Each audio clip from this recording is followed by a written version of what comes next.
자, 이제 덩거리 변환의 정의와 예제에 대해서 해보겠습니다. 덩거리 변환이라는 건 F라는 사상이 R3에서 R3로 가는 사상인데, 함수인데요. 이걸 만족하는 겁니다. 얘가 덩거리 변환이라는 건 변환, 혹은 어떤 사람은 변환. 어떤 사람은 등장사상이라고 하기도 하고요. 영어로는 얘를 아이소메트릭이라고 합니다. 거리를 보존한다. 그래서 우리말로 좀 간단하게는 덩거리 변화이죠. 얘의 정의는 어떻게 되냐면 모든 점 PQ가 R3에 있는 점이 있죠. 그러면 PQ 사이의 거리가 얘를 옮겨가면 또 다른 점이 나오겠죠. 또 다른 점 사이의 거리가 된다는 거죠. 그러니까 점을 이쪽에서 사상을 했는데 이쪽에 넘어갔으면 또 거리가 있을 거 아니에요. 넘기기 전의 거리와 넘긴 후의 거리가 같아지는 거죠. 이걸 덩거리 변환이라고 합니다. 그러면 여기에서 거리는 뭐냐? 거리는 우리가 흔히 아는 유클리드 거리를 씁니다. 위상에서는 다양한 거리를 다루기도 하지만 우리는 그냥 유클리드 거리만 하겠습니다. 사실은 이 거리를 어떻게 주느냐에 따라서 기하학이 달라지기도 하거든요. 그래서 우리가 현재 알기로 그냥 유클리드 기하에서 거리로만 하겠습니다. 자, 이렇게 정의하고 나면 이제 예제를 해봐야죠. 예제는 평행이동, 회전이동, 대칭이동이니까 평행이동부터 해볼까요? 평행이동 T, A. A는 R3에 있는 한 점이라고 할까요? 이건 고정되어 있고요. TAX라는 건 X 더하기 A. 딱 A만큼 평행이동하는 겁니다. 그죠? A만큼 평행. 그러면 얘는 덩거리 변환이 되는지 한번 보면 TAX 더하기 TAY를 하면 어떻게 돼요? TAX 빼기 TAY 사이의 크기죠. 그럼 얘는 X 더하기 A 빼기 Y 더하기 A죠. 얘는 X 빼기 Y의 크기죠. 그러니까 얘는 dxy가 돼서 평행이동 거리를 보존하게 되겠죠. 그냥 직관적으로 설명해도 되겠죠. 여기에 xy가 있으면 평행이동 이렇게 시키면 거리가 보존되겠죠. 그죠? 당연하게. 그렇게 평행이동은 거리가 보존됩니다. 그 다음에 이제 회전이동을 해야 되는데요. 회전이동을 하려면 여러분들이 일반적인 회전이동을 해보셔야 되는데 일반적인 회전이동을 해본 적이 없어요. 그죠? 그래서 일반적인 회전이동을 하기 위해서 틀이 있어야 돼요. E1, E2, E3의 틀이 있습니다. 틀이 있다면 E3를 중심으로 E1, E2 방향으로 돌리는 거예요. 그죠? 그래서 어떻게 하냐면 T에 E1을 하면 코사인 세타의 E1 더하기 사인 세타의 E2가 되고요. T에 E2를 하면 마이너스인가? 헷갈린다 지금. 사인 세타의 E1 더하기 코사인 세타의 E2가 되고요. T에 E3를 하면 E3가 됩니다. 이렇게 정의합니다. 얘를 T라고 하지만 T라고 하면 회전 평이동차니까 요게 R 세타라고 하겠습니다. R 세타. 한번 맞는지 체크해 볼게요.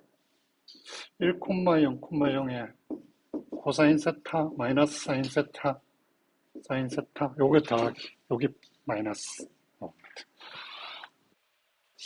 여기가 마이너스 여기가 마이너스 네 맞습니다. 요게 일반적인 회전이동입니다. 그러니까 이 서리가 여기 있죠. 이 서리를 축으로 이 서리는 변하지 않습니다. E1, E2 방향으로 돌아가는 거죠. 그래서 E1, E2, 이 서리가 되어 있으니까 사실은 R 세타에 요걸 가지고 이제 선형대수로 치면 R 세타에 A1, E1 더하기 A2, E2 더하기 A3, E3는 A의 R 세타의 E1 더하기 A2의 R 세타의 E2, A3의 R 세타의 E3로 이렇게 선형 함수로 정의하면 일반적인 모든 벡터에 대한 회전 이동을 다 정의하게 됩니다. 이런 회전 이동을 하게 됩니다. 요 회전 이동이 거리를 보존한다는 건 하면 됩니다. 하면 됩니다. 활동 문제로 하든 나중에 하든 차근차근 해보도록 하겠습니다. 이게 회전 이동입니다. 회전 이동. 요거는 조금 이 강의 다 찍고 나면 자연스럽게 증명할 수 있는데요. 그거 하기 전에 그냥 회전 이동을 소개하는데 오늘은 중점을 두겠습니다. 여기에서는 세 번째, 대칭 이동. 대칭 이동입니다. 대칭 이동을 하려면 어떻게 해야 되느냐면 평면이 있어야 됩니다. 평면에 따라서 대칭 이동을 해야 됩니다. 그래서 평면이 하나 있어야 돼요. 평면이 이렇게 하나 있어요. 그러면 평면에 있는 점 X가 여기 있으면 X의 반대 방향으로 이렇게 여기를 통과해서 수직으로 통과해서 반쪽으로 가야 되니까 요걸 이렇게 정의하겠습니다. 여기 대칭 이동.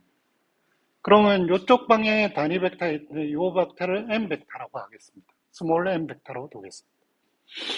그러면 요 점은 지나는 점 P가 있다고 하고 이 평면의 방향은 N 내적의 X 빼기 P의 내적을 하면 제로 됩니다. 요 X는 그냥 변수 X라고 생각하시면 됩니다. 그렇죠? 그래서 얘를 같이 헷갈리면 변수 Z로 이렇게 두겠습니다. 변수 Z. 얘가 평면의 방정식입니다. 평면의 방정식.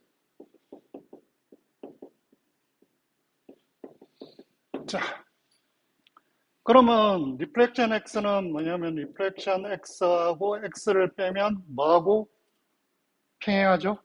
이 M 방향과 평행합니다. 그래서 T의 M 벡터 이렇게 나오죠. 그죠?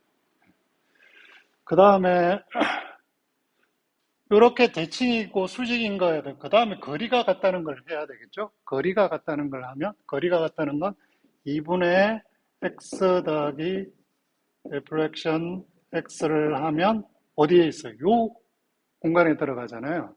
그래서 얘 빼기 P를 하고 M 벡터 내정하면 제로가 됩니다. 네, 그렇게 되겠죠. 그러면 식이 요거 하나하고 요거 두 개로부터 우리가 T만 구하면 대칭 이동의 공식을 찾아내게 됩니다. 그래서 리프렉션 X를 여기다 넣으면 여기다 넣어 볼게요. 그러면 X 더하기 TN이 되니까 M 벡터 내적에 2X 더하기 TN이 되고요.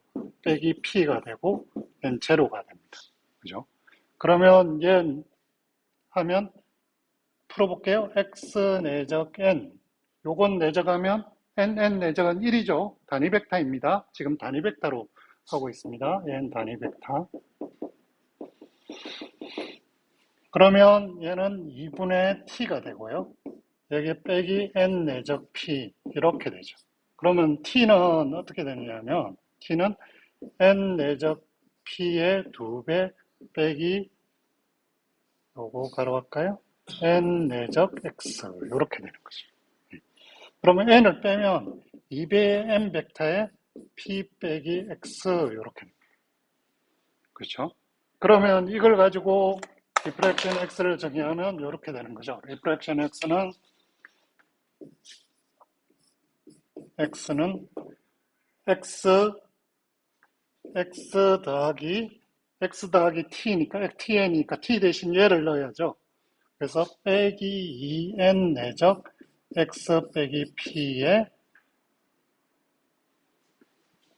N 이렇게 됩니다. 이렇게. 자, 보시면 얘를 기하학적으로 해석하셔도 됩니다. X 빼기 P는 어떻게 되냐면 X 빼기 P는 요 벡터가 되고요. M 벡터는 뭐가 되냐면 요 벡터가 되니까 요거를 요렇게 치환해서 하면 요 방향의 내적에서 요 길이만큼 나옵니다. 그죠? 요 길이만큼 반대로 M 벡터를 하니까 요렇게 해서 이 방향을 가르칩니다. 그러니까 요 항목이 정확하게 X에서 요 수직 방향으로 2배만큼 평면까지 거리의 2배만큼 가게 만드는 역할을 하게 되는 거죠. 네. 그게 사형도 여기에 들어가 있습니다. 자, 여기까지.